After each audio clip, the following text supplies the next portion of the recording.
په کال 1969 د جولای په 20 تاریخ د اپولو 11 په سکسسفل ډول سپوږمۍ باندې ښکته شو.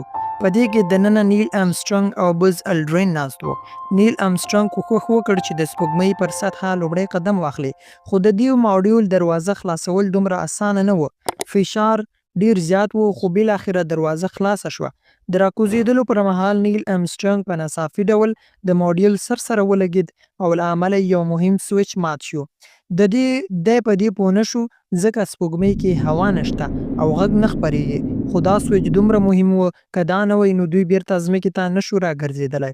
خو د دې سره سره نیل آرمسټرانګ لومړنی انسان شو چې په سپوږمۍ یې قدم کېښود. هغه دا مشهوره جمله وویله: دا د انسان لپاره یو وړوکی قدم، خو د بشریت لپاره یو ستر قدم دی. خو اوس هم ډیر خلک دا نه مني چې انسان سپوږمۍ ته تللی، خو ځینې دا دعوه لري چې دا یې دروغجن نمایش و چې په ځمکه جوړ شوی. دوی دا دلیل ورکوي ولې بیرغ ښورېده، حال دا چې هلته هوا نشته، ولې ستوري نه ښکاري او داسې نور دلایل. راځئ دا موضوع نن په دې ویډیو کې وڅېړو.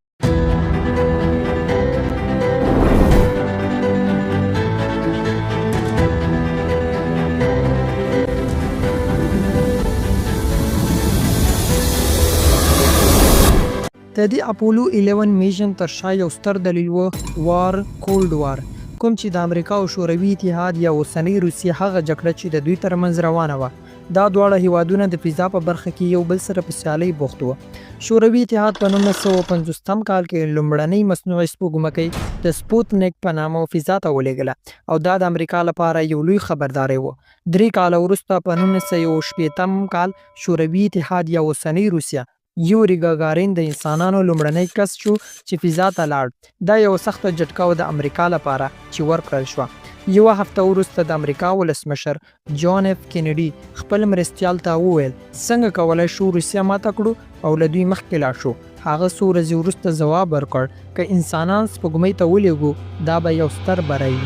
په 1960 کال د امریکا ولسمشر وعده ورکړه چې ټولې دنیا مخکې او ویل موږ به له 1970 کال یا د دې لسیزې مخکې یو انسان سپوږمۍ ته لیږو او بیرته به روغ رمټ راځي. Of landing a man on the moon and returning him safely to the earth.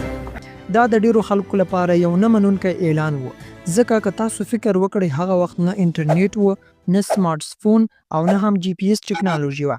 خو د دې ژمنې د پوره کولو لپاره 2 تر 9 بلین ډالره ځانګړي شول او د دې هدف لپاره ناسا روانه شوه. له 1963 نه تر 1960 کال پورې بې عملي ازموینې یعنی ټیسټینګ ترسره شو، یعنی انسانان پکې نه وو، یوازې ټیسټینګ. او بالاخره د 1969 کال د جولای په 14 د اپولو 11 میشن شروع شو. 4 3 2 1 0 all engine running. چې پکې 3 کسان ناست وو: کمانډر نیل آرمسټرانګ، ماډل پایلټ مایکل کولینز او لونر ماډل پایلټ بوز الډرین. د اپولو 11 میشن 3 برخې لرلې: کمانډ ماډیول، سرویس ماډیول او لونر ماډیول. د دې بیړۍ د پورته کولو لپاره یو غټ راکټ سټرن V5 وکارول شو چې 3 میلیونه کیلو وزن یې درلود. له 10 منټو وروسته بیړۍ د ځمکې مدار ته ورسېده او د سپوږمۍ پر لور حرکت پیل کړ. سفر څو ورځې وخت ونیو. د 1969 جولای په 19 سپوږمۍ ته ورسېد. په 150 متره ارتفاع کې نیل آرمسټرانګ خپل کنټرول په لاس کې واخیست. مخته یوه سیمه وه چې تیږې پکې ډېرې وي نو خپل موقعیت یعنی لوکیشن یې بدل کړ. خو تیل ډېر کم و، یوازې 5% تیل پاتې و. خو مخکې له دې چې تیل خلاص شي 10 ثانیې مخکې لونر ماډیول په بریالي یعنی سکسسفل ډول په سپوږمۍ ښکته شو.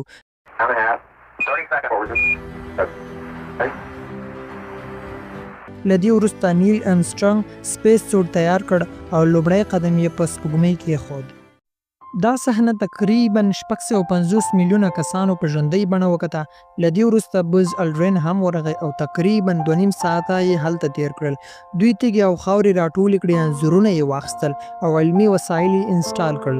دوی شاوخوا 23 کیلوګرامه خاوره او ډبلې راټولې کړې او د امریکا بیرغ یې ولګوه او یوه لوحه یې هلته پرېښوده چې پرې لیکل شوي وو دلته د ځمکې سیارې نه راغلي انسانان د 1969 کال د جولای په میاشت کې لومړی ځل پر سپوږمۍ قدم کېښود.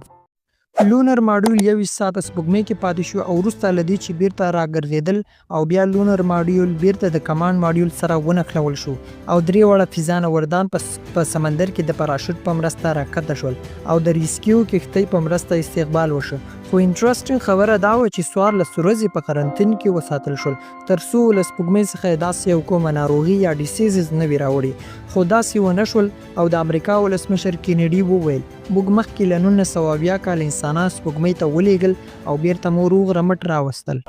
of landing a man on the moon and returning him safely to the earth. کله چې د امریکا ولسمشر جان اف کینیډي د دې خبر اعلان وکړ، له دې وروسته د دوی مخالفونو ځینې پوښتنې راولاړې کړې. کوېسچن نمبر 1، ولې بیرغ په سپوږمۍ کې حرکت کوي حال دا چې هلته خو هوا نشته؟ د دې یوه ساده وجه ده، ځکه دوی په بیرغ کې دوه اوسپنې لګولې وې، یوه عمودي او بله افقي. ځکه ناسا پوهېدله هلته هوا نشته، بیرغ نه خوځېږي، نو افقي لاین یې پکې ولګوه. خو نیل آرمسټرنګ دا جنډه په سمه طریقه ونه لګوله، ځکه داسې معلومیږي لکه حرکت چې کوي. کوېسچن نمبر 2، نیل آرمسټرنګ په کوم پوټوز اخیستی په دې کې ستوري ولې نه ښکاري؟ د دې هم ساده ځواب دی، ځکه دوی د ورځې په سپوږمۍ ښکته شوي وو، د لمر رڼا ډېره وه، همدا وجه وه.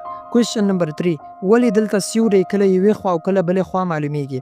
د دې ځواب ځکه هلته رڼا ډېره وه، یو خو د لمر رڼا ډېره وه او بله د سپوږمۍ رڼا وه، نو له همدې وجې سیوری کله یوې خوا او کله بله خوا معلومیږي. کوېسچن نمبر 4، نیل آرمسټرنګ چې د بز الډرین تصویر واخیسته، ولې دلته خو د نیل آرمسټرنګ لاسونه داسې نه ښکاري چې تصویر اخلي؟ د دې هم ځواب ډېر ساده ده، ځکه کوم تصویر چې اخیستل شوی و هغه کیمرا د نیل آرمسټرنګ په جامو کې لګېدلې وه، د هغه په لاسونو کې نه وله. خو د دې پوښتنې او تیوري څخه وروسته د امریکا خلکو دوی ته چکچکې وهل پیل نه کړل، بلکې خلکو د ناسا او د سیاسي خلکو په وړاندې ډېر قوي انتقادونه شروع کړل. دوی ویل څومره پیسې مو چې په دې سپیس یا په دې میشن باندې ولګولې، په دې باندې 120 پوهنتونونه جوړېدلی شول. په دې مون لینډینګ کې تقریبا 4 لکو نه زیات ساینسدانانو او انجینرانو کار وکړ او ټوټل قیمت یې 40 بلیونه ډالر و، چې په اوس وخت کې شاید له 100 بلیونه ډالرو څخه هم زیات شي. که دا ویډیو مو خوښه شوې وي نو یوه نړۍ مننه.